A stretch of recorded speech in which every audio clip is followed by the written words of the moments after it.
buenas noches a todos, bienvenidos a Plan M Económico. Ya estamos para iniciar un debate que ha empezado a poner en tela de juicio la política económica oficial, o por lo menos lo que era el patrón inicial de la política económica oficial. La posibilidad de que la economía siga en recesión mucho más de lo esperado por el gobierno y por los propios economistas está generando fuertes tensiones internas respecto al rumbo de la política económica y por eso las presiones sobre el Banco Central para que baje la tasa de interés, más allá de que las señales con la inflación puedan ser un mes positiva, al otro mes complicada, no se sabe qué va a pasar en diciembre, pero hay una presión política muy fuerte sobre el Banco Central para bajar las tasas de interés y hay una presión política de la oposición sobre el gobierno porque la oposición, que en su mayoría pensaba que a esta altura del año ya el gobierno iba a tener algún crecimiento económico que se iba a consolidar el año que viene, todos los economistas todavía siguen hablando de crecimiento el año que viene. Hay en todo caso discusión respecto a la magnitud de ese crecimiento, pero como eso se demora, empieza todo tipo de tironeo político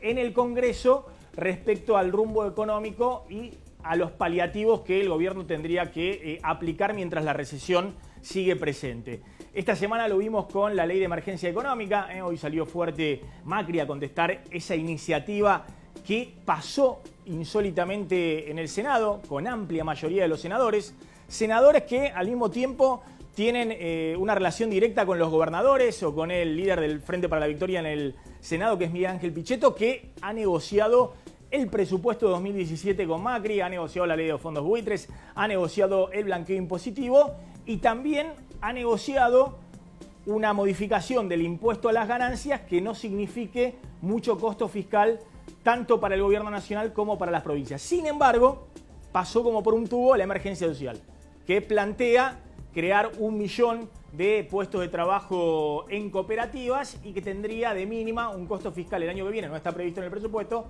de 60.000 millones de pesos. Y esta semana explota la discusión por ganancias en el Congreso. El gobierno sabe que no puede eludir la discusión, que no puede patearla para el año que viene como tenía pensado después de la marcha del viernes, la marcha de la CGT, unificada con movimientos sociales que están reclamando por la emergencia social, pero lo que quiere la CGT es sin duda la modificación sustancial del impuesto a las ganancias para el año que viene, pero discutido ya.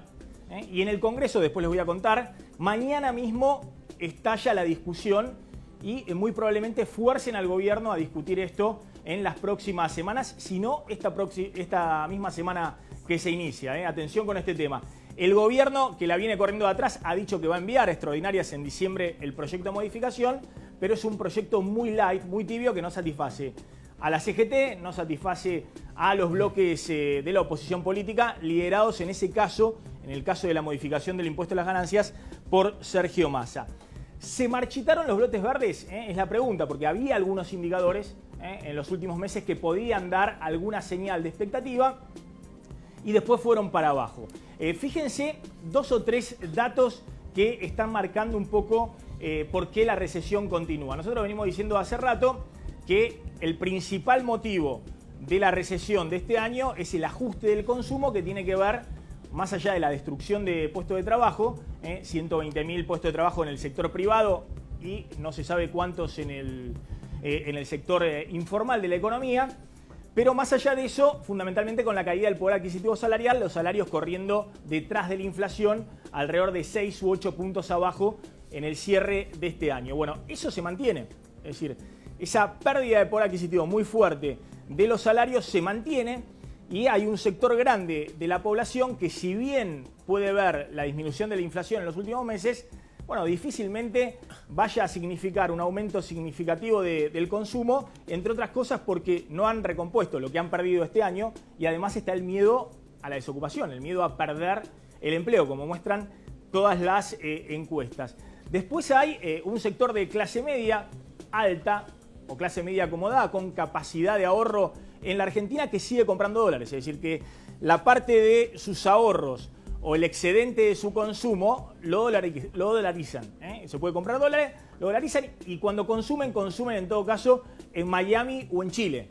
Está todo mucho más barato en dólares que en la Argentina. Y está la cúspide de la pirámide, el sector que tiene que invertir, que tiene que poner en movimiento, entre otras cosas, el sector de la construcción privada o la inversión privada, que hasta ahora, y ahí impacta la tasa de interés, venía pedaleando muy fuerte con una bicicleta financiera que generaban las LEVAX del Banco Central con tasa de interés en pesos alta con dólar planchado, lo cual era una rentabilidad, lo hemos mostrado acá varias veces, en dólares, según los momentos en los cuales se compró LEVAX y eventualmente se salió, pero una rentabilidad muy alta que compite contra cualquier rentabilidad de la economía real. Todos los indicadores, el índice de producción industrial de Fiel sigue mostrando que la economía va para abajo, las ventas de cementos que habían dado en el tercer trimestre algún tipo de recuperación, en octubre volvieron a dar para abajo, la recaudación del impuesto al cheque para abajo, todos los indicadores que uno ve, lo habíamos dicho en varias oportunidades, siguen negativos. Las ventas de los shopping, este es el último dato que se conoció en la semana, que también da una caída importante, siempre respecto a igual mes del año pasado, las ventas de supermercados y el consumo de electricidad. En el gobierno plantean que en realidad hay que ver la dinámica, que la caída es muy fuerte respecto al año pasado, pero que algunos indicadores están mostrando respecto al mes anterior una desaceleración en la caída o en algunos casos una estabilización. Bueno, vamos a ver, no es así en todos los casos, en algunos casos sí es así. Pero atención con este dato que plantea en el último informe también Federico Muñoz. Estamos con un nivel de empleo en la economía que es alto todavía, pero obviamente ha caído este año y sobre todo el tema de suspensiones, que están en un nivel muy alto, las suspensiones, porque las fábricas están trabajando con un 40% de capacidad ociosa y eso es una señal de alarma si efectivamente no llega la reactivación, porque el paso siguiente a la suspensión son los despidos. También es un elemento que puede decir, bueno, a reactivar la economía, que es difícil que haya un traslado a precio cuando vos tenés semejante capacidad instalada.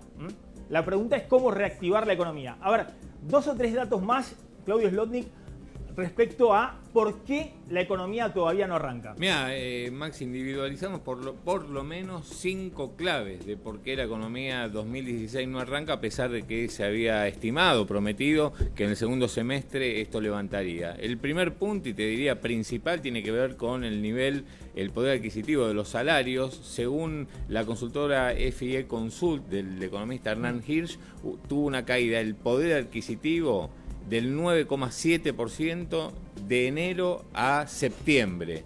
Hay que ver cómo siguió la cosa, pero esto claramente tiene que ver con una inflación que estuvo por encima de los acuerdos de aumento de salarios. La clave número 2 es la caída del empleo. Según la FIP, o sea, el empleo en blanco calculado por el gobierno, hubo una baja de prácticamente 128.000 puestos de trabajo en blanco. Esto no los primeros 9 meses del año, exactamente. Claro, esto no computa el empleo negro. La clave número 3, lo que vos manifestabas hace un ratito, la bicicleta financiera de aquellos que pueden ahorrar aprovechando un dólar que estuvo tranquilo a partir del mes de marzo prácticamente, hasta hace un par de semanas, estable, con una inflación. ¿Para qué construir?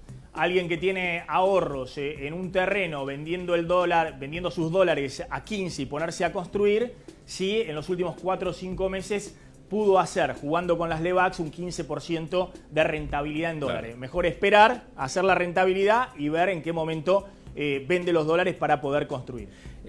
La cuarta clave tiene que ver con el gasto de los argentinos en dólares en el exterior, justamente aprovechando el atraso cambiario, lo que vos contabas, Chile, Estados Unidos, más barato en dólares que nosotros. Bueno, según el propio Banco Central, en el primer semestre del año, 4.250 millones de dólares se fueron de la economía argentina. Sí, una dinámica idéntica a la del año pasado en ese aspecto. Claro. Es decir, los datos de y al año 2013, que fue el otro año de atraso cambiario y boom de 1 millón y medio de argentinos con capacidad de ahorro y de compra, reventando la tarjeta en Miami o en el exterior. El dato, lo que se van a ir de dólares este año, son más de 8.000 millones de dólares, similar al año 2015, similar al año 2013. Y la última clave que individualizamos tiene que ver con Brasil, una economía brasileña que este año va a computar una recesión del 3,4%, o sea, la última estimación, que se suma a una recesión del 3,8% del año pasado. Y atención, porque la última novedad no solamente es que cae fuerte, sino la esperanza del gobierno argentino, que era Brasil se recupera. Bueno, según los últimos datos, Brasil no se está recuperando y lo que están estimando es la economía del país vecino y principal socio para el 2017, crecimiento de apenas el 1,1%, es nada, digamos, para que lo mismo, se transforme en motor nuestro. De todas maneras, si Brasil crece al 1%, digamos, mientras cayó al 8% en los últimos 2 años, ya sería muy beneficioso para la economía argentina. Lo que se está poniendo en duda es que Brasil pueda crecer al 1% el año que viene. A ver, ese contexto en el marco del efecto Trump, ¿no? La idea esta de que puede haber más incertidumbre del financiamiento de esta economía para el año próximo. El gobierno necesita 30.000 millones de dólares por lo menos para cubrir el déficit fiscal, para que no haya sobresaltos cambiarios, para no tener que hacer un ajuste en lo fiscal o no tener que salir a emitir fuertemente pesos, y eso también abre la incertidumbre. Sin embargo, fíjense cómo Macri este fin de semana vuelve a decir y a trazar el rumbo. La economía va a crecer e internamente pone eso como prioridad. Parece ya que el tema inflacionario, que también está cuestionado respecto a si efectivamente se ha terminado el problema de la inflación en la Argentina o si hubo algunos meses de desaceleración, y hay que ver cuando la economía empiece a crecer y el dólar empiece a moverse, dónde quedan los números de la inflación también. Bueno, parece ser que eso queda como una segunda cuestión. La prioridad ahora es que la economía empiece a crecer. ¿Por qué? Bueno, fíjate lo que pasó el viernes en la plaza. Vas a escuchar a Acuña y a Schmidt, que son aliados del gobierno. Es decir, han venido cerrando acuerdos con el gobierno, entre otros el bono de fin de año. Pero hay una presión fuerte que obliga al sindicalismo, a los bloques de la oposición no kirchneristas a plantarse cada vez más duros frente al gobierno, entre otras cosas con el proyecto de emergencia social. No estamos acá solamente para peticionar, sino para exigirle al gobierno y a este presidente de la nación que empiece a cumplir con los compromisos de campaña. Por eso no solamente venimos a pedir al Congreso la emergencia social, venimos a decirle que la terminen con los despidos y la suspensión en los sectores empresarios. Se terminaron los tiempos que tenían para gobernar. Queremos respuesta ya. Yo soy el primero en sostener el reclamo. Yo no quiero una Argentina con más del 32% de la población en la pobreza. Porque si es por una ley, ¿para qué nos quedamos cortos? En vez de 1 millón, pongamos 5 millones de puestos de trabajo y ya resolvimos todo. O un decreto mío, o sea, sería maravilloso que fuese tan simple. No, tiene su complicación. Bueno, esta es una entrevista que dio Macri al diario Clarín, que salió publicada hoy en Clarín. Ya está con nosotros Gastón Rossi, que es director del Banco Ciudad, fue viceministro de Martín Lustó en su momento. Está también con nosotros Claudio Suchovicki, nuestro columnista estrella, que está ahí para dar la discusión económica. Está Hernán Lecher, que es director del CEPA, Centro de Estudios de la Política Económica Argentina. Y está también Dosun Choi, que es el dueño de Peabody, una empresa de pequeños electrodomésticos, y es presidente de la Cámara del sector, CAFABEP.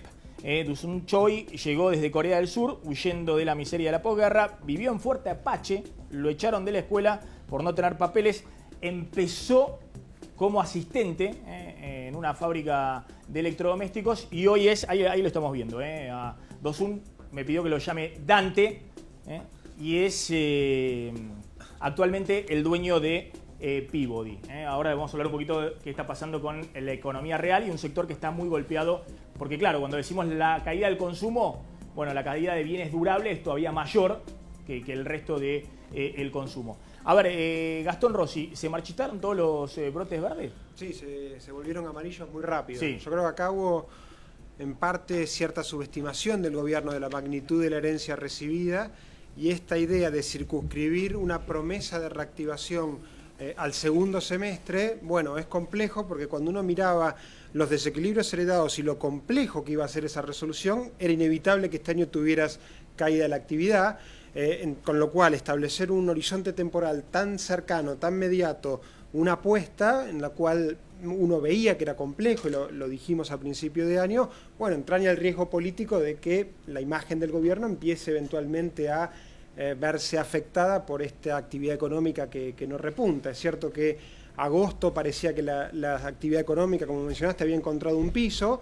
Sin embargo, en septiembre hubo datos que volvieron a mostrar caída, digamos, contra el mes anterior, lo que llamamos desestacionalizada, con lo cual yo creo que más allá de cuál es el mes en el cual la actividad empieza a repuntar, si uno mira el horizonte del 2017, el escenario va a ser de recuperación. Uno puede discutir en el número, pero digo, distintos factores hacen que la economía vuelva a retomar el crecimiento. Lo que pasa es que este es un año, digamos, complejo, la gente la está pasando mal, y la promesa que había hecho el nuevo equipo económico, el gobierno, de que en el segundo semestre, digamos, ya íbamos a estar de vuelta con crecimiento de la actividad, está afectando. Ahora, Hernán Lecher. No, te dicen una cosa y en realidad es otra. Recién hablabas vos del tema de las suspensiones. Las suspensiones no solo son el anticipo de un posible despido, es también la retracción en lo que tiene que ver con la producción. Te está diciendo que vos estás produciendo y estás pensando en producir menos. Miren, en el diario Clarín salió el viernes, después de tanta discusión de que las inversiones iban a llegar, porque por los fondos buitres, porque ganaba el macrismo, después porque por el blanqueo, etcétera, etcétera, viajó por el mundo Macri pidiendo plata por todos lados. Bueno, salió una encuesta, ¿no? Los empresarios ven que es menos atractiva la Argentina para invertir, y la razón principal es justamente el contexto económico local, ¿no? Digo, el empresario está viendo, obviamente, que cuando vos, cualquier trabajador va a comprar al supermercado, compra menos, porque tiene menos plata en el bolsillo, por lo tanto no va a invertir. Y yo la verdad, lo digo con mucha claridad, yo no termino de entender cuál es la herencia recibida. Vamos camino a tener un déficit fiscal, porque supuestamente todo esto es resultado de la herencia recibida. Vamos camino a tener un déficit fiscal este año de 4,8, el año pasado fue de 4,3, el año que viene de 4,2, o sea, pasamos 2 años con el mismo déficit fiscal en un año superior para llegar en las mismas condiciones, con el mismo déficit, con salarios deprimidos, con menos consumo.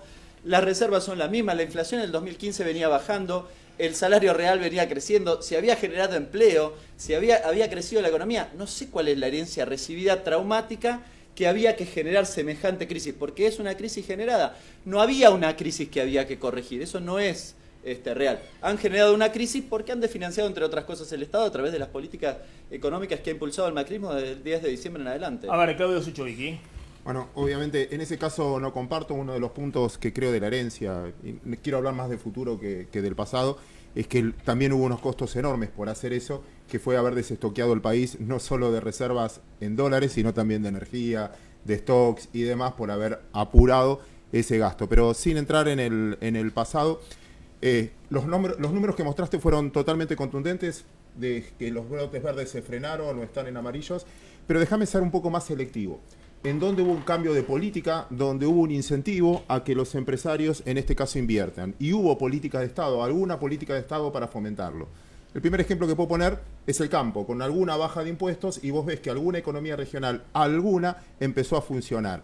Dato quizás, no sé si necesario o anecdótico, el auto más vendido, más que el Golf, fue la Hilux, y esto tiene que ver no por ricos, sino por la recuperación en algún punto de ese sector. Hay un repunte respecto al año pasado y al 2014 de cosechadoras, de sembradoras, de tractores. Que hay algunas, es el único sector donde se muestra un aumento de ventas importante. Donde hubo un cambio de política todavía estructural. Está por debajo de 2013, pero sí por arriba de los últimos 2 años. En lo otro, que sí comparto con Hernán lo que decía recién, un empresario para invertir quiere ver que puede vender lo que va a producir y que hay reglas de juego claras. Y ahí yo creo que es una asignatura pendiente del gobierno, algún cambio estructural que te permita ser competitivo. No es solo el tipo de cambio, como discutimos siempre, es un valor relevante, pero sigo insistiendo con lo mismo cada programa, que es la estructura de costos de Argentina. Vamos a suponer que una empresa cualquiera, una pyme, hace stock. Entonces compra, no sé, vasos, los estoquea, no vende porque se le cayó el mercado. ¿Está bien? No está vendiendo. Pero como no está vendiendo y hubo inflación de costos, este vaso que antes lo estoqueó a 10, ahora vale 15. Y este empresario tiene que pagar impuesto a las ganancias sin haber vendido por la revalorización del stock del 35% de algo que no ganó. El esquema impositivo argentino también hace en la estructura que no seamos competitivos. Y entonces atrasa la inversión porque no gano. Prefiero ir a otro lado o prefiero esperar que hagan la reforma fiscal para darme cuenta si puedo ser rentable. A ver, Claudio, ahora vamos a ver unas imágenes de la entrevista que dio, hoy salió en Clarín, ¿no? Macri, donde sigue planteando la expectativa del optimismo, ¿no? Desde Olivo, recibe a los periodistas, está todo bien, va a ir para adelante la cosa. Ahora, también hay una discusión respecto a la agenda de corto plazo y la de mediano plazo. Lo que ha quedado más o menos en claro es que ahora todos quieren que baje la tasa de interés, hasta Carrió lo corre al Banco Central y dice que tiene que bajar la tasa de interés para tratar de reactivar un poco la economía en el corto plazo. Y después esta agenda que vos decís de ganar competitividad bajando impuestos, el costo financiero y demás, que es la agenda de mediano plazo, hoy el gobierno no la puede hacer. No la puede hacer porque tiene un déficit fiscal enorme, de hecho no puede bajar impuestos. Sí, pero cada anuncio, en cada negociación, lo que vos mencionabas hoy, encima propones un aumento de gasto. Entonces, para ganar gobernabilidad ha entregado parte de la recaudación a los gobernadores, bueno, aumento de gastos por el lado de los jubilados, que era un tema también que la Corte Suprema de Justicia te tenía hackeado con el tema de los juicios y demás. Entonces, ¿por dónde sale la cosa? Y ahí es donde uno se pregunta, y comparto el título del diario o lo que decía Hernán recién. Vos decís, bueno, van a aumentar el gasto, van a poner esto, van a ayudar en esto, está perfecto. ¿Y quién va a poner la plata? ¿De dónde sale? Por ahora de deuda. Bueno, no, pero el país se está reendeudando. Entonces, siempre es, hagan, pero todo lo que hacen no me va a gustar. Entonces, desde ese lado, hasta que la estructura no esté clara, cuál es la política, un inversor financiero quiere saber qué va a pasar los próximos 30 días, 60 días, 90 días, un año como mucho. Un inversor en la economía real, el señor, lo que quiere saber es la estructura de acá a 10 años.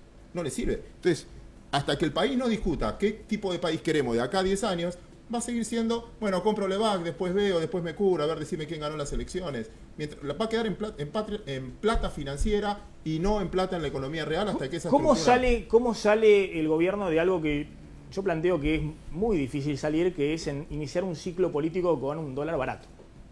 Es decir, todos los países de la región lo logran, pero Argentina es Argentina, no lo logra hace ya mucho tiempo. Y este tema de vos subís el dólar y después te lo comió la inflación, lo vivió el kirchnerismo los últimos 4 años cuando se le acabó el colchón del dólar, del colchón cambiario. Y le está pasando también a Macri, ¿no? Que está permanentemente remando contra la corriente. Es decir, la idea esta de que tenés que atajar penales en la aduana porque no tenés competitividad, tenés que proteger a sectores que son intensivos en empleo y que si no los barren las importaciones, las exportaciones que no repuntan. En el medio también de una recesión importante. ¿Cómo se sale? ¿Cuál es la fórmula, lo que tendría que hacer el gobierno, priorizar, la gente tendría que priorizar ahora para salir? Mira, yo creo que hay un problema de la economía argentina que es el traslado a precios de la devaluación, y esto pasó sistemáticamente. Cuando Hernán mencionaba la magnitud de la caída que tenemos este año de actividad económica es la misma que tuvimos en 2014. Y volvimos a hablar de atraso cambiario, que es lo mismo que estuvimos hablando en tu programa a final del año. Es decir, hay aspectos de la dinámica argentina, de la dinámica macro, venís de 8 años de una inflación superior al 25%. No es sencillo quitarle ese componente inercial, con lo cual yo creo que si uno mira hacia largo o mediano plazo, la prioridad, lo que el gobierno debería hacer es un sendero claro en materia de déficit fiscal. Como recién mencionabas, bueno, lo financio con deuda.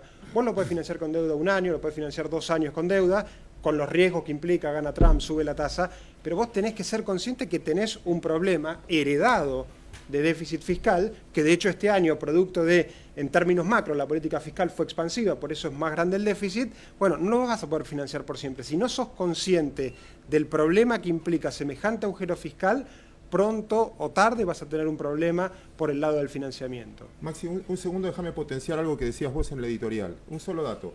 Esta semana se corrió un poquito el dólar. De menos de 15, 15.80, 15.50 queda ahora. Y la expectativa, vos decías en la editorial algo que creo que hay que sumar acá, no es una buena noticia, pero ayuda a esto, que es la capacidad ociosa que tienen las empresas hoy. y hay menos capacidad entonces de trasladar a precio, porque no puedo trasladar a precio porque si no, no vendo, en que esta devaluación, la última, no lo veas reflejado o no sea tan lineal a la suba de precios, que sí pasó, y nos equivocamos mucho, yo también ahí, a principio de año, donde pensamos que no iba a ser tan inflacionario ese corrimiento del tipo de cambio al principio. No, yo quería preguntar, ¿cuál economía regional le ha ido bien? Bueno, yo no computo ninguna, yo no computo ninguna, te lo pregunto, pero la verdad que no conozco, si me permitís, Maxi, salvo alguna muy... A ver, yo comparado a la situación que tenían en el kirchnerismo, te cambio la pregunta. ¿Cuál economía regional está peor que la que en el año 2015? Ahora todas. Decime una. Fruta de pepita. Le va muchísimo peor. No, está mal, pero no me digas que está mejor que en el que está por peor primera que vez en en el 2015. Yo les pregunto, por primera vez. Espera, denme un dato objetivo de eso, porque no es verdad. Yo sé que acá tiramos y decimos opiniones. Datos concretos. Escucha una. Datos concretos. No hay más exportaciones. No hay más exportaciones de fruta de pepita. La leche se cae a pedazos peor que antes. Escucha una. Preguntaste, escucha una. Vitivinícola. Escucha una. Sí. Preguntaste, escucha una. Por primera vez en 10 años tenés cosecha fina de trigo y de maíz. La Eso mayor no es cosecha. economía regional. Eso no se considera economía regional. Lo hacemos Bueno, en el microcentro. No, pero no se considera economía regional. El agro claramente se beneficia. Ese sector del agro se benefició, pero no se considera eso. Pero ahora, demanda cosechadora, no, pero eso demanda tiene otra lógica. Está bien, pero eso tiene otra lógica. Ese es un sector determinado, trigo, maíz, soja, que claramente... Pero eso no es economía regional. Eso no se hace en Mendoza. A ver, hablemos de uno a la vez. Pero digo, volviendo. A ver, Carlos González Prieto. A ver, las economías regionales en los últimos 2 o 3 años estaban muertas. La pregunta es, en todo caso, si siguen muertas ahora o no. No, pero no es lo Digamos, mismo, ¿no? Hasta el 10 de diciembre era una situación, Maxi, y hoy es otra. No, pero no existe una sola economía regional, y vamos a ordenar el debate porque si no es todo un griterío impresionante. No existe una sola economía regional que esté peor que el año pasado, lo cual no quita que estén atravesando momentos difíciles. Fruta de pepita. Bueno, vamos, pará, ordenemos. Leche, pero ordenemos. Vitivinícola, Bueno, porcino, 5, te dije 2 No, segundos. pero es que no es así. Pero sí, claro que no. Pero es que no es así. El año pasado del Alto Valle huían como el éxodo jujeño porque no era rentable siquiera cosecharlo. Y hoy no están atravesando una buena situación. ¿Cómo que no? Pero lograron mayor competitividad. No lograron pero mayor. Pero es un dato de la realidad, no es político esto. ¿Sabés por qué no? Sí. ¿Sabés por qué? Yo participaba del Observatorio de Fruta de Pepita, justo. Sí. ¿Y sabe por qué no ganaron competitividad? Porque el macrismo se cansó de decir que era un problema de competitividad. Y se olvidó del problema principal, que era un problema de demanda. Vos, en las principales economías regionales de la Argentina, tenés problemas mundiales de demanda. No te compran leche porque Australia tiene mucha leche. No te compran vino porque España tiene mucho vino. No te compran fruta de pepitas porque Brasil ha puesto barreras para arancelarias para que no entren a Brasil. Si quieren, fíjense, eso último, lo único que te reconozco es que eso sucede desde el 2014, en lo que tiene que ver con fruta de pepita de Brasil, pasa desde 2014 en adelante. No es así, no existe una sola economía regional que esté peor, Maxi, son datos de la realidad. La lechería, vamos con la lechería. La leche arrancó este gobierno con una leche a 3 pesos con 20. Hoy está por arriba de los 4 pesos. ¿Están mal? Sí están mal, pero venían devastados. Claro, vamos a la ganadería. Pará. La ganadería, algo más generador de trabajo que la ganadería. 10 millones de cabezas menos tenemos en los 10 años de kirchnerismo, cuando los países vecinos explotaron en producción. Pasamos de estar tercero en el ranking de exportador al lugar número 13. Destruyeron el aparato productivo. Entonces, alguien, perdóname Maxi, que fue parte de un gobierno totalmente nocivo para el campo, te demuestro que no es verdad los datos, que destruyó al aparato productivo. No puede venir a hablar en estos términos de un sector que está destruido. No nos quedemos solo con las economías regionales. Yo creo que hay una cuestión de la realidad de las economías regionales, que la paliza que le dieron al kirchnerismo desde el punto de vista electoral en las economías regionales marca lo que pasaba. Basta escucharlo hablar a Miguel Ángel Pichetto de por qué perdió las elecciones en Río Negro, de qué pasaba en algunas economías regionales. Perdieron Mendoza, estuvieron ajustados en otros lugares donde antes eso no da la razón, el kirchnerismo... Maxi, bueno, pero más allá... pero por eso no me quiero meter con eso, porque no hay duda de que en esa franja el gobierno, si se quiere, está mejor posicionado de lo que se estaba antes. El problema me parece hoy del gobierno, y bueno, pero no hay duda, en la economía. No, pero no tienen ningún dato, está bien, tenemos que decir eso, no digo otra cosa, listo, ya está. Las economías regionales le va mejor que antes, ya No, está, a seguimos ver, el debate, a ver, listo, a ver, está no, bien. a ver. No es verdad, señor que está del otro lado, no es verdad. Está bien. Fíjese los datos, busque alguna estadística, algún informe, se va a dar cuenta que es otra cosa, pero no Hernán, podemos seguir, seguimos con esto. No, bueno, vamos a seguir, pero te estoy dando la derecha de poder hablar de otros temas, no un tema donde el kirchnerismo hizo totalmente agua. Tanto es así que fue una paliza, así como había ganado fuerte en el 2011, perdió en el 2013 y volvió a perder en el 2015 en todas las economías regionales, digamos. Y de hecho, los propios, ¿para qué? Confesión de parte, cuando habla alguien como Miguel Ángel Pichetto, que es el jefe de la bancada del Frente para la Victoria, y dicen, Kicillof no tenía idea de lo que eran las economías regionales, y por eso perdí, no sabía lo que era la retención, pero no me quiero quedar ahí. Perdió como en la guerra y está. Pero bueno, vamos a hablar de lo otro. Vamos a hablar de lo otro, porque me parece que lo otro es más relevante. De hecho, todas las encuestas están mostrando que en el interior del país al gobierno le va mejor de lo que le va en el conurbano bonaerense. Por eso estamos discutiendo al revés, digamos, la realidad. Que es donde están los problemas de la caída del consumo fuerte, el aumento de la desocupación y demás. A ver, está Diego Reynoso de Ipsos. Es así, de hecho, lo que estoy planteando. Digamos, el gobierno tiene un problema grave porque la economía no le arranca, y la economía fundamentalmente en los centros urbanos. Es decir, la economía del consumo en el Gran Buenos Aires, el empleo en el Gran Buenos Aires. Desde hace un tiempo nosotros en nuestras mediciones, cuando les preguntamos por la economía presente, cómo le parece la situación económica, la percepción sobre la situación económica, yo trabajo sobre percepciones, digamos, ¿no? Bueno, es negativa. En la última medición, de vuelta, 73% dice es mala la situación. Ya, ahí está el dato. Ahora, cuando le veníamos preguntando por la situación futura, o sea, expectativas, y cómo cree que va a estar el país dentro de 12 años, ahí, cuando vos cortabas, después viste por quién votó y demás, ahí levantaba un poquitito. Pero lo que vimos en el track es que esa expectativa se está cayendo. Antes, por ejemplo, la gente te decía va a estar peor un 10% y una gran cantidad te decía va a estar mejor. No estoy viendo el graph que te... pero ahora ya la gente empezó a inclinarse hacia el igual, como bueno, a la ver, cosa no va a arrancar. Este era el riesgo que nosotros planteamos que tenía encima el gobierno. Nunca había habido una brecha, lo marcaban todos los encuestadores, una brecha tan grande entre la percepción de la realidad, solo el 15% decía que era buena, todo el resto decía que era mala, y la expectativa de acá a un año. Claro. El 70%, el 60% para algunas encuestas marcaban que de acá a un año la cosa iba a ser mejor. Entonces siempre decíamos, esta brecha se tiene que cerrar de alguna manera.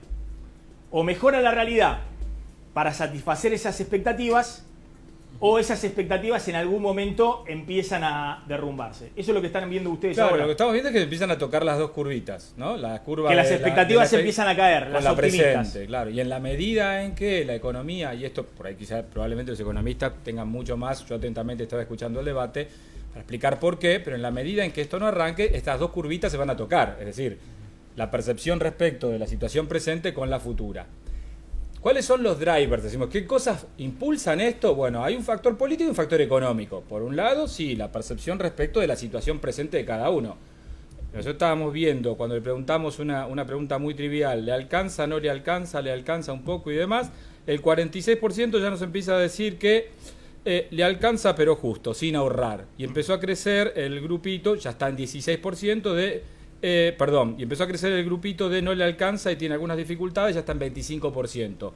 Estas empiezan a ensancharse, ¿entiende? Las respuestas negativas al respecto. Ahora, sigue habiendo expectativa. ¿Qué digo?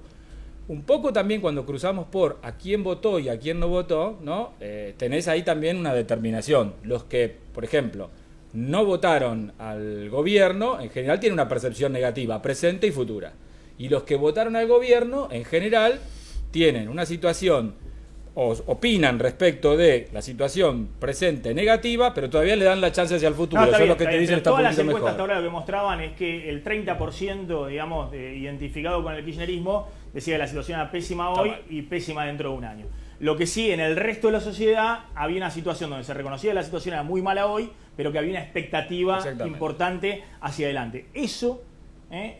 al parecer está cayendo la expectativa de que la cosa pueda mejorar. Y ojo que ese es un tema grave para la economía. Si vos no salís rápido de la recesión y las expectativas empiezan a caer, y bueno, no vas a salir de la recesión. Digamos, porque la economía es parte de esas expectativas. La toma de decisiones se basa en esas expectativas. Si cuando vos recuperes un poquito de poder de compra, como vas a recuperar si efectivamente los salarios se negocian por arriba de la inflación en la próxima paritaria, bueno, pero si la expectativa es que la cosa no mejora, y bueno, no se va a volcar al consumo, la gente va a empezar a guardar algunos mangos por las dudas de perder el empleo o alguna otra cosa. Efectivamente, quizás uno lo que empieza a notar en los últimos meses es esta señal de un comportamiento más defensivo por parte del consumo, incluso cuando se implementaron en algunos casos la segunda ronda de paritarias que implica una suba del salario real. Si uno mira hacia adelante, es cierto que los encuestadores miran la percepción actual y lo que esperan en el futuro en base a lo que sucede hoy. Si uno mira el 2017, el salario real inevitablemente va a subir, las jubilaciones van a subir porque ajustan con la inflación pasada, con lo cual en un escenario aún de 22-23% de inflación van a subir. El programa de reparación histórica. Brasil, cuando decíamos si uno es mucho o es poco, viene de caer 3%, es decir, el cambio son 4 puntos porcentuales. La obra pública, que por distintas razones, es cierto, descalabro previo, estuvo parada en el primer semestre, está empezando a repuntar y va a pegar de lleno el año que viene. Es decir, el agro, aún con sus señales, está claramente mostrando que está aumentando la inversión. Es decir, cuando uno suma todos estos factores, la economía el año que viene inevitablemente va a crecer 3-3,5%. En todo caso, la duda está, si uno lo quiere pensar, es, bueno, pasado el 2017, pasadas las elecciones, ¿cómo volvemos a crecer en el 2018? Que es el desafío que tuvo la economía en todos los últimos años. ¿Cómo hacés para salir de, claro, un año ajustás al otro año? Ciclo electoral, año de elecciones, expandís, año 2014, 2012, 2016. Bueno, ese es el desafío un poco de lo que hablaba Claudio, es entrar en la discusión por la competitividad. Te lo planteo en un paso más, digamos, el desafío que tiene el gobierno. Obviamente que un gobierno que se inicia no es lo mismo un gobierno que ya está hace mucho tiempo en el poder, como le pasaba al kirchnerismo. Pero el crecimiento del 2013, después del ajuste del 2014 y el crecimiento del 2015, no le permitió al gobierno ganar las elecciones. Es decir, perdió el kirchnerismo en el 2013 y volvió a perder en el 2015. O sea que también es qué tipo de crecimiento es, que es muy distinto al crecimiento, evidentemente el de los últimos años, cuando pudiste juntar algunos dólares y aumentar el consumo, muy distinto al que había en la etapa feliz del kirchnerismo, para llamarlo de alguna manera. El crecimiento en la Argentina se interrumpe en el 2011. Si uno toma 2011 contra 2015, con fluctuaciones punta a punta, la economía no creció. 4 años de estancamiento. A ver, vamos a escucharlo a Do-Sun Choi, dueño de Peabody y presidente de la Cámara de Pequeños Electrodomésticos. Bueno, Do-Sun, Dante, ¿cómo está el sector? Me imagino con un ajuste, una caída importante de consumo este año. Sí, a mí me gustaría brindar un aporte de nuestro punto de vista, de los industriales que estamos radicados. Antes me gustaría corregir, soy miembro, estoy en la mesa directiva de la Cámara, pero no soy presidente de la Cámara. Nosotros este año hemos vivido una caída de consumo importante. Nosotros notamos que ha habido alrededor de un 15-20% de retracción en todos los productos que nosotros producimos y comercializamos, la excepción de calefactores eléctricos, que sí, por la situación coyuntural de mucho frío que hizo, tuvimos una venta realmente interesante. La situación es que en este momento lo que nosotros estamos notando es que la sensación personal mía es que he vivido en la Argentina desde el año 77 muchas crisis, es estar viviendo, me hace recordar el año 2000, cuando estamos viviendo una recesión interminable. Ya va a ser casi 12 meses de recesión y la mejora del segundo semestre no vino, y la expectativa que tenemos nosotros de que la mejora ocurra al corto plazo para el próximo año, por el momento tampoco lo estamos viendo. El consumo cayó mucho, hizo un repunte un poco en el mes de mayo, pero volvió a caer en el mes de agosto, septiembre, octubre. El último día de la madre no fue buena, y por un problema también coyuntural de que no está haciendo calor, tampoco estamos comercializando muy bien los productos de verano que estamos produciendo. Pero más que nada, me gustaría, como empresario, plantear en ese debate los problemas reales que nosotros tenemos. Acá vimos la encuesta, cuáles son las razones reales por las cuales los empresarios no quieren hacer inversión, y yo creo que tienen que ver un poco, no solamente por la expectativa económica, sino por el costo argentino. Nosotros, los empresarios, los industriales sobre todo, estamos bajo una presión terrible en este momento con los costos, incrementos de costos, que son, por ejemplo, hace poco en un diario es una encuesta y dice que una heladera cuesta 3 veces más barato en Chile que acá en Argentina. Eso ocurre porque tenemos un costo argentino que no existe en otro país. Y yo creo que, personalmente creo que el mayor de los problemas de la economía argentina real es el costo argentino. Si Argentina no resuelve este problema de costo argentino que tenemos, no tenemos viabilidad como economía, como país. ¿Qué mete ahí dentro del costo argentino? Bueno, el costo argentino, el responsable del costo argentino es el Estado Nacional, no solamente el Estado Nacional, sino provincial y municipal. Los impuestos asfixian la economía. Ya no estamos hablando a un nivel de una recaudación, sino que directamente es un saqueo. Voy a dar un ejemplo. No solamente que uno tiene que pagar impuestos a ganancias, etcétera, etcétera, sino lo que ocurre es que nosotros, la mayoría de las empresas, estamos inscriptos tenemos que pagar en el sector multilateral, tenemos que pagar ingresos brutos. Sí.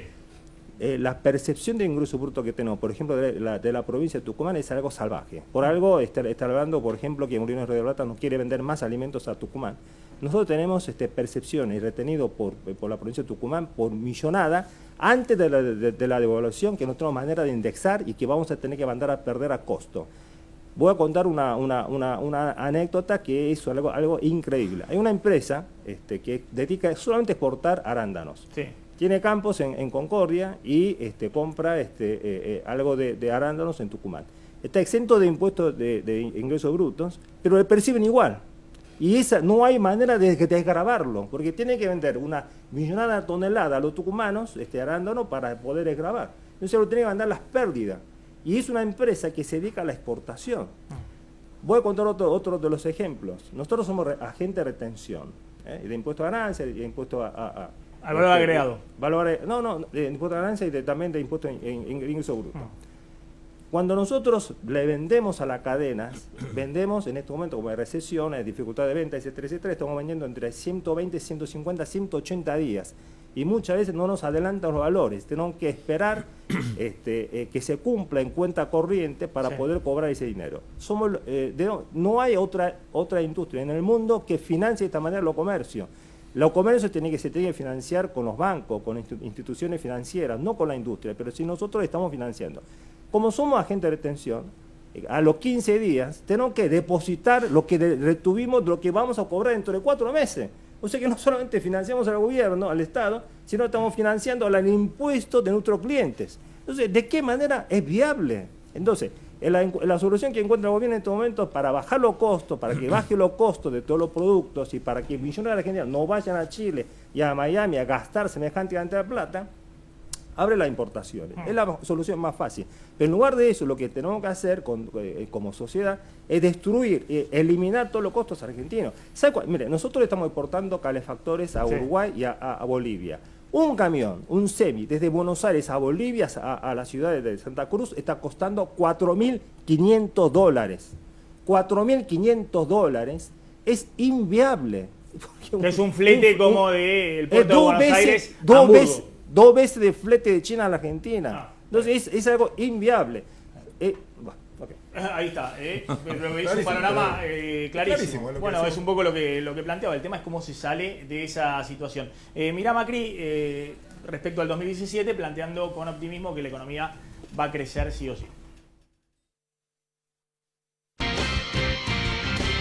Todos los economistas, propios y ajenos, dicen que el país va a crecer el año que viene, después de 5 años de estancamiento y recesión. Así que yo también soy optimista, que vamos a crecer y que ya estos brotes verdes, que es un término que se hizo popular en los últimos meses, se van a ir extendiendo. Hoy es muy asimétrico. Hay lugares donde ya se ve la dinámica de la nueva actividad y otros que no. Entonces creo que eso se va a ir emparejando. Insisto, quiero creer, no me vas a sacar de mi optimismo, que el año que viene vamos a crecer, como lo dicen todos los economistas. Y eso ya lo logramos habiendo bajado la inflación a menos del 20%. Pero hay que seguir. Este es un primer escalón. El año que viene menos de 20, en el 2018 esperamos estar cerca de un dígito. Bueno. Germán ahí está planteando un poco lo mismo, ¿no? En Argentina, cuando vos conseguís dólares, es muy difícil que ese año no crezcas. El gobierno consiguió los dólares de financiamiento, en el 2015 el kirchnerismo consiguió los dólares de China, lo de los 3G, el 4G, lo de Chevron, no sé, conseguía manotear dólares donde podía. Y obviamente cuando conseguí dólares tenés que tener un dólar, es decir, a 10 no iban a entrar los dólares, como a 6 pesos cuando le quedó atrasado el dólar también al kirchnerismo tampoco iban a entrar. La pregunta es, bueno, ¿qué tipo de crecimiento, cuándo arranca y de qué manera arranca la economía, ¿no? A ver. Sí, mira, yo creo que en principios del 2017 se va a empezar a notar desestacionalizado. El cuarto trimestre... Principio de 2017. Sí, cuarto trimestre de este año debería mostrar una mejora muy marginal contra el tercero, leve, y se va a empezar a sentir.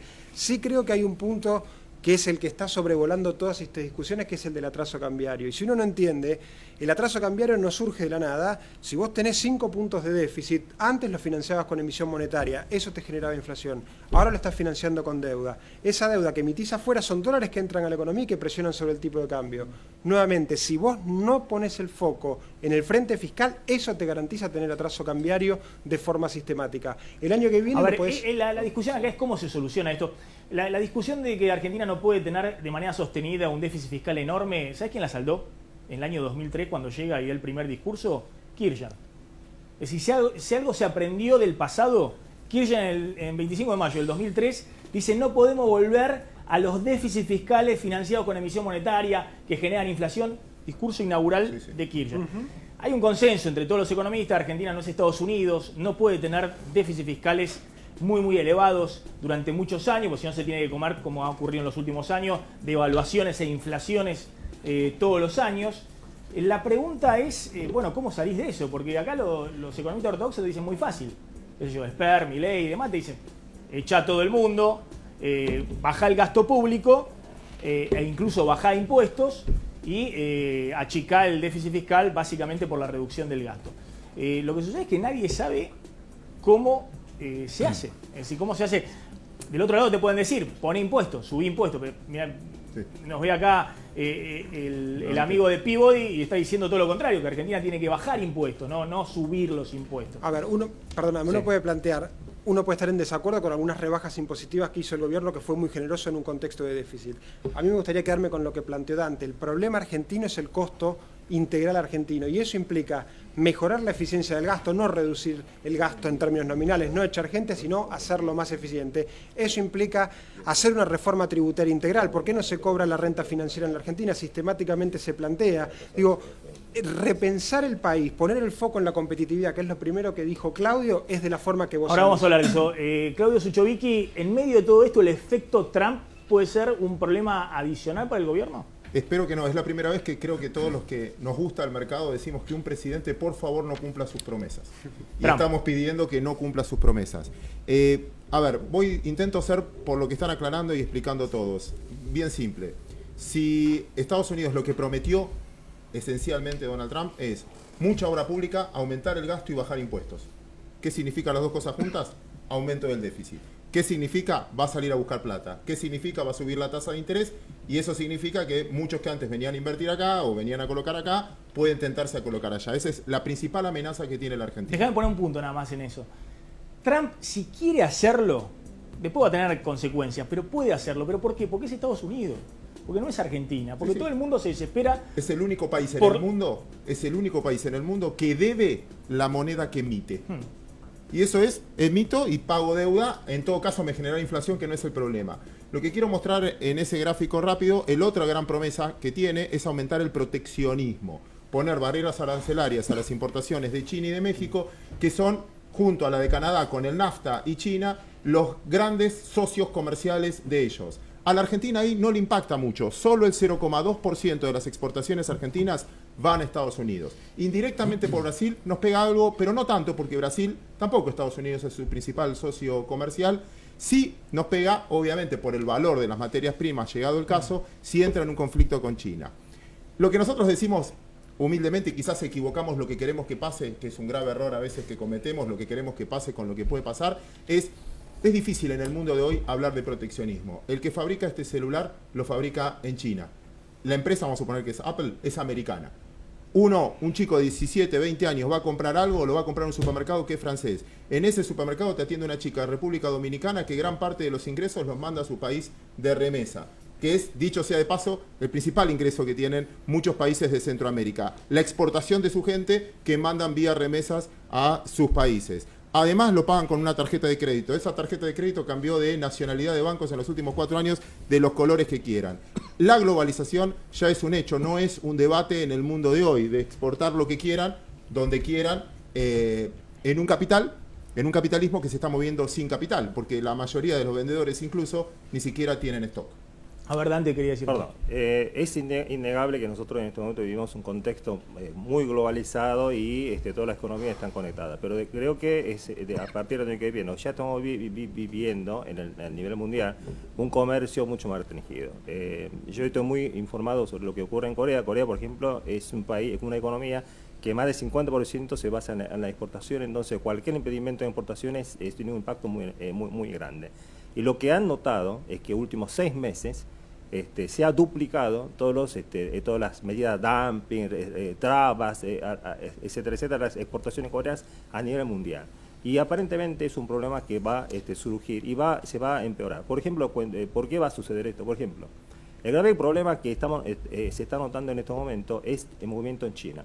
China hasta ahora, ¿qué es lo que hacía? Importaba materia prima, no solamente materia prima, sino insumos industriales, y lo transformaba y exportaba producto terminado. El nivel de insumos que importaba China hace 2 años atrás era de 48%. En estos momentos nos llega a 14%. ¿Qué está sucediendo? Hay un plan interno gobierno chino que se llama China Insight, que trata de suplir todos esos insumos extranjeros por insumos producidos naturalmente en China. Todo esto va a producir mayor proteccionismo. No es que en el mundo en estos momentos estamos yendo a globalizaciones, libre comercio, etcétera, etcétera. Además, después del triunfo de Trump, yo personalmente creo que a partir del año que viene se va a ver mucho más restricciones en todo el mundo, ¿no? Ya no se está hablando de libre comercio, ya hay mucho proteccionismo que uno escucha en Estados Unidos, en Corea o en China mismo. A ver, me parece que el gobierno, después de lo que pasó a principio de año, entendió que tiene que administrar el comercio en esta coyuntura, ¿no?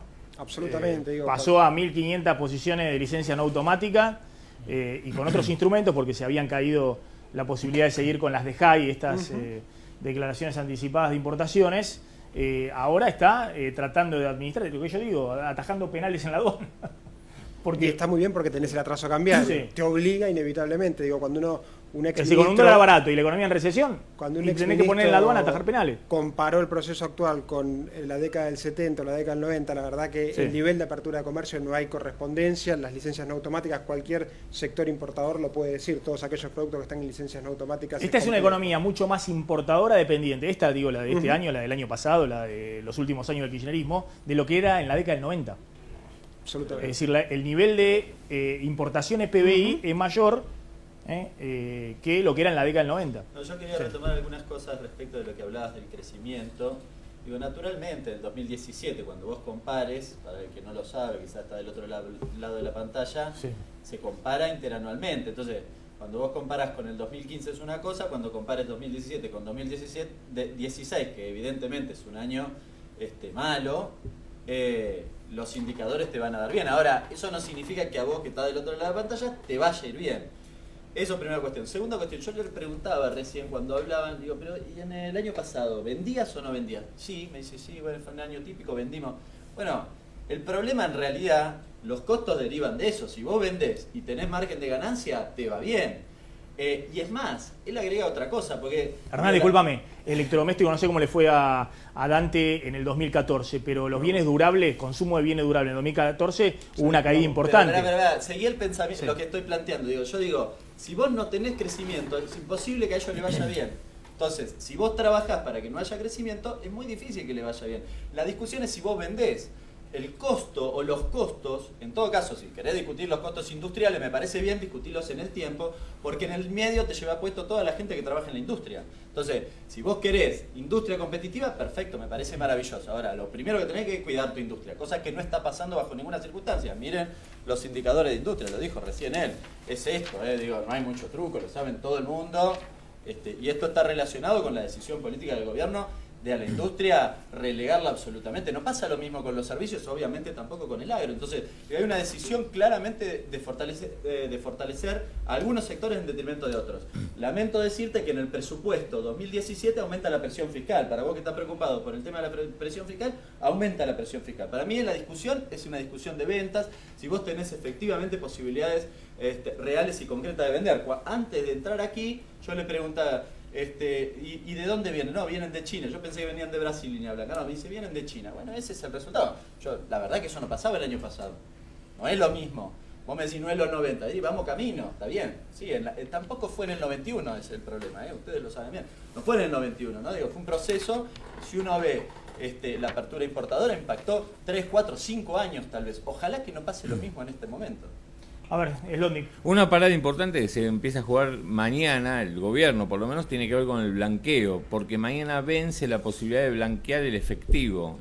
Recordemos, hubo tiempo hasta hace 3 semanas para cerrar, para abrir las cuentas, ahí se cerró justamente la posibilidad de hacerlo. Mañana hasta las 14:30 hay tiempo de acreditar la plata en esas cuentas. El gobierno estima que van a conseguir piso 6.000 millones de dólares, puede llegar ese monto a 8.000, 8.500 millones de dólares, y yo decía, ¿por qué es una parada importante? Porque el blanqueo, hay algo que acá todo el tiempo estamos hablando de actividad, crecimiento, y puede ser importante por el lado del sector de la construcción, del sector inmobiliario, porque hay, por ejemplo, fondos comunes de inversión especializados en inmuebles. Sí, ya lo dijimos, todo lo que blanquea lo que tenía en el colchón o lo que tenía, no sé, en el jardín enterrado, y si lo blanquea, porque la AFIP no puede ir ni por casualidad a encontrarle esos dólares, es porque quiere hacer algo con eso.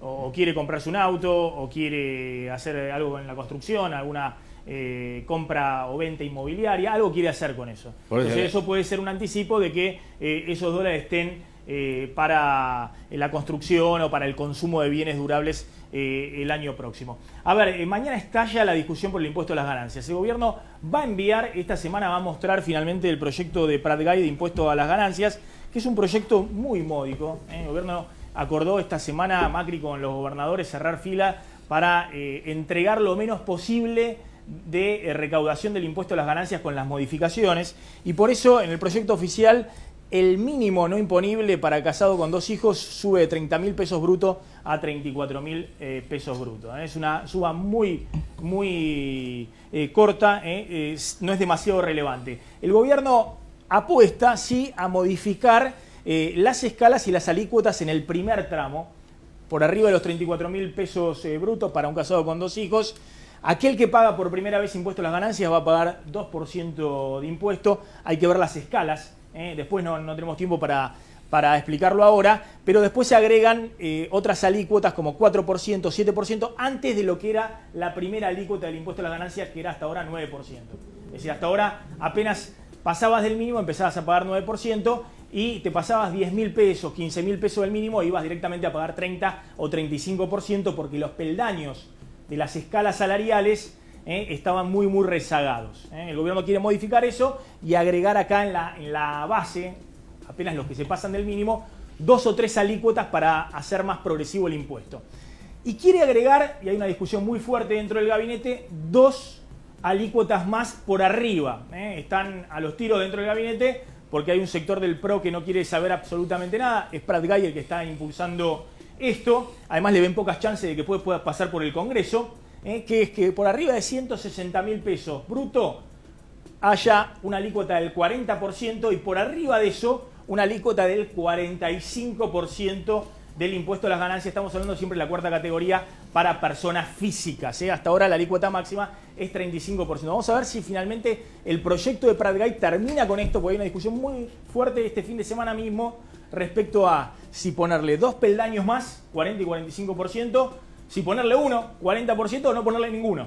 que es lo que creen que va a terminar saliendo del Congreso. La novedad es que mañana sale Sergio Massa con los tapones de punta con el proyecto de impuesto a las ganancias. Hay una especie de acuerdo político grande en la oposición para forzar directamente el debate de impuesto a las ganancias ya a partir de esta semana. ¿Cómo? Y son esos vericuetos de la técnica legislativa, digamos, para llevarle al recinto a discutir esta semana el impuesto a las ganancias al gobierno con otro proyecto, que básicamente es este. 30.000 actual sube a 52.000 bruto el piso del impuesto a las ganancias, y después hay modificaciones importantes, jubilados sin impuesto a las ganancias en el proyecto de Massa, escala especial para jubilados de privilegio de más de 60.000 pesos bruto, pagan impuesto a las ganancias, jubilados de privilegio, el resto no. Las escalas se multiplican por 10, en lo cual cuando empezás a pagar el impuesto se alivia bastante. Tasa máxima del 35 para personas físicas, escala especial para trabajadores de la Patagonia, y duplican los montos del monotributo. Hoy el monto máximo del monotributo es poco más de 400.000 pesos, se sube a 800.000 pesos para estar dentro del monotributo. El costo fiscal del proyecto de Massa son unos 57.000 millones de pesos. El costo fiscal del gobierno que está en el presupuesto, el proyecto que les mostré al principio, son 27.000 millones de pesos. ¿Cómo se cubre la diferencia para que lo puedan apoyar los gobernadores y demás? Porque los gobernadores cerraron fila con Macri y no quieren saber absolutamente nada. Bueno, Massa va con ganancias extraordinarias al dólar futuro. Hay una tasa del 15% de los que tuvieron dólar futuro este año, ¿no? Que cerraron posiciones este año. Ganancias a la renta financiera. Toman el proyecto original de Prat Gay, que lo había presentado en el 2012, le hacen algunas modificaciones, plazos fijos de más de 1 millón de pesos, compra-venta de títulos y acciones, impuesto extraordinario al juego por fuera de ganancias, canon a las maquinitas, y volver con el tema de retenciones a la minería. Se viene una discusión muy fuerte para el gobierno, porque el gobierno quería que este debate se discutiera un poquito en diciembre, en extraordinarias, y después pasara para el año que viene y saliera más o menos con el apoyo de los gobernadores, pero parece que no le va a ser fácil. Esta semana estalla la discusión del impuesto a las ganancias. Del proyecto de Massa uno dice, bueno, renta financiera, ¿no? Está bien, en Uruguay está grabada para personas físicas como única operación, en Paraguay también, en Chile, en el resto de la región. Ahora, en el contexto actual, ¿da para que pase por el Congreso, no sé, un impuesto adicional para plazos fijos de más de 1 millón de pesos? Obviamente estamos hablando de los intereses, la renta financiera o compra-venta de títulos y acciones. A ver, obviamente es complejo y tendría que ser grabado sobre, en la medida en que la tasa esté por encima de la inflación. Lo que se graba es la renta real, claro, y no la renta nominal. Te hago una aclaración. Ese proyecto de Massa, tal cual lo planteaste, tiene un costo fiscal piso de 100.000 millones de pesos. Solo se puede plantear a alguien que, digamos, no se percibe lejos del gobierno, porque, uno mira la región y todos los países de la región, el umbral de ganancias es más o menos 2,5 veces, 3 veces el salario mínimo. Más implicaría llevarlo a 8 veces el salario mínimo. Estamos hablando del 8-7% de asalariados de mayores recursos. O sea, cuando uno mira el total de la pirámide distributiva, es un proyecto claramente regresivo en materia distributiva. Estoy de acuerdo con grabar la renta financiera, la renta real. Me parece que semejante nivel de dispendio en un proyecto, la verdad que no puedo más. ¿Por qué el gobierno se va a tener que allanar a un poco la discusión del impuesto a las ganancias ahora? Porque Macri quiere 3 leyes fundamentales en extraordinarias. Una es la reforma política, otra es la reforma de las ART, las aseguradoras de riesgo del trabajo, y la otra es la ley de mercado de capitales.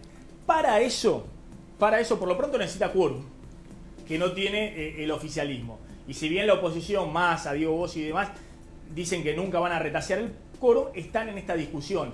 ¿Cómo se hace un proyecto de ganancias distinto? Lo que está claro es que va a ser distinto al que planteó el gobierno. El del gobierno, así como está, no va a salir. La pregunta es qué proyecto de ganancia va a salir. Un solo dato a lo que decían de la renta financiera. Sí. Les recuerdo que la renta financiera, al menos en el mercado de capitales, estuvo grabada toda la vida a las personas jurídicas y a las personas físicas habituales. El que lo único que estaba desgravado era como incentivo a que inviertan acá y no escondan los dólares, es a la persona física que lo hacía ocasionalmente.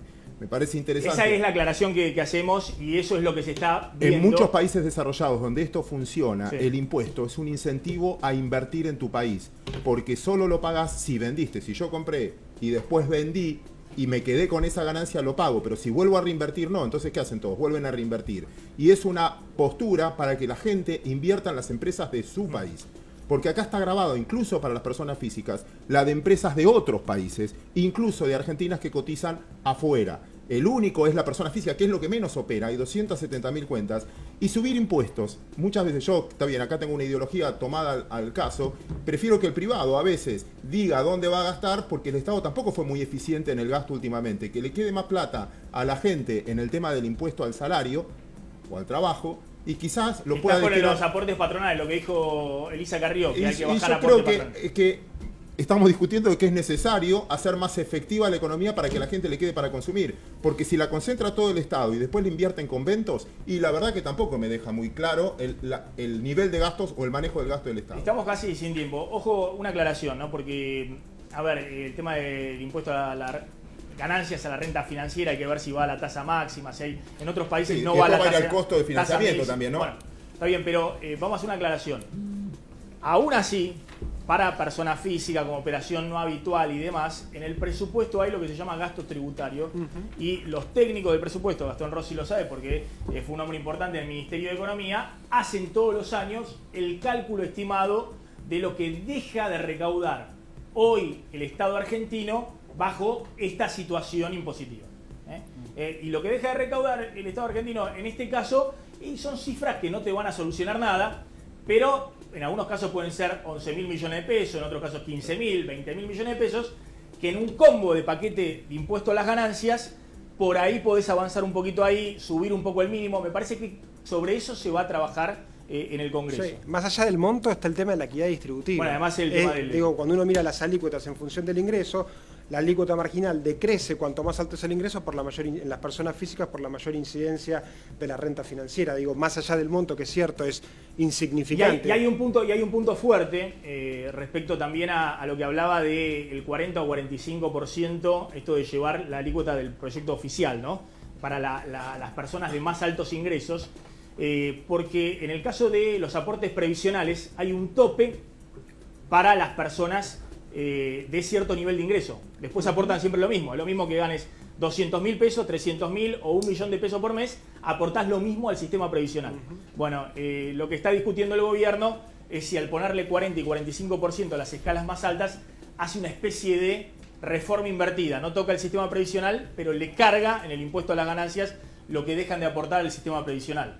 Toda una discusión, me parece que se vienen discusiones interesantes en el Congreso. Fíjense que no estamos debatiendo de bajar impuestos. No, pero estamos hablando de salarios superiores a 160.000 pesos. ¿Cuántas personas en la Argentina tienen semejante salario?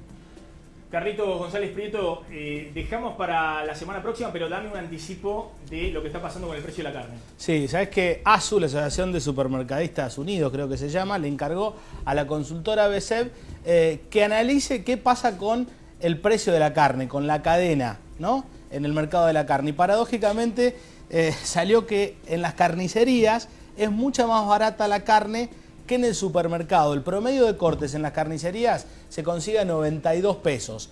En el supermercado, 111 pesos por kilo. ¿Por qué está tan cara en el supermercado? Es lo que te voy a contar el próximo domingo, y que tiene que ver con estos costos altísimos, dicen los supermercadistas, no excusándose, del costo argentino, el gran costo argentino. Compran la media res, cortito, 52 pesos. 52 pesos el kilo de carne. La venden a 111. Es decir, la incidencia de la carne en el kilo de carne que vos comprás en el supermercado es solo del 50%. El resto es costo argentino, del que se habló durante toda esta hora en el programa. Bueno, en la vieja discusión también el costo de los supermercados. Sí. Ponen como costo argentino también muchas cosas que algunos dicen están pasando también cuotas de ganancias importantes, ¿no? Sí. Nos estamos retirando, no tenés un Smart TV, no importa, porque a partir de ahora Telecentro convierte todos los televisores en Smart. Con el nuevo Deco de Telecentro tenés acceso directo desde tu control remoto a las mejores series y películas en Netflix y Telecentro Play. Llama al 6380-000 Telecentro. Gracias. Mañana para seguir el cierre del blanqueo. A las 14:30. Si es 6.000, si es 8.000 millones de dólares, va a haber mucha expectativa porque es un número... Claudio, vos seguís insistiendo que pese a Trump, pese a todo, el blanqueo va a generar una cifra muy importante. Sí, con los últimos cambios, sí. Y acuérdense, no es solo el pago del 10% o 5% del impuesto. A partir de ahí, mucho dinero va a entrar en la masa crítica que tributa y ese es el gran aporte, mucho más que lo recaudatorio de corto plazo. Quédense en Canal 26, ya nos encontramos mañana. Ya estamos con toda la continuidad informativa. Viene Cunio, ¿eh? Hoy viene Cunio, ¿sí? En Canal 26. Sí, quédense a esperarlo, nos reencontramos mañana.